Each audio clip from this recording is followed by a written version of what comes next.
Hurrah! Lockdown freedom beckons. And I think it makes a lot of sense, because if you've got the highest death rates in Europe, why not ease some lockdown? More people dying is not going to change our place on that league table. So it's the time to go for it. And a lot of people have been criticising the government. You know me, Eric. I'm always here to defend the government. Do you realise we could have been in a situation where we had the worst death rates in the EU, and now we don't, because the government did something about that. They left the EU. So believe in Britain. Yeah. That's what I say. If we could leave the continent, we could really narrow down the league tables that we're at the top of. But so a lot of people have been saying maybe it's too soon. Even I'm not ready to go out. I'm a little bit scared that I want them to release some liberties that don't actually impact us at all. They should give us the freedom to do things that we don't want to do, which actually they are saying we could exercise more than one time a day. And I'll be like, oh, thanks. Shit, not going to do it.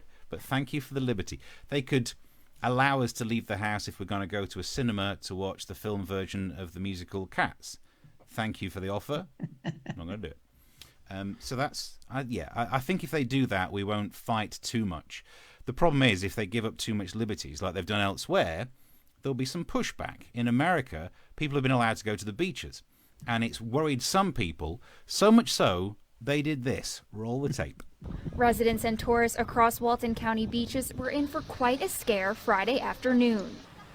You know, when we first saw him, it was a little bit scary and didn't know exactly what was going on. Villarreal is talking about the Grim Reaper, or Florida lawyer Daniel Ulfelder.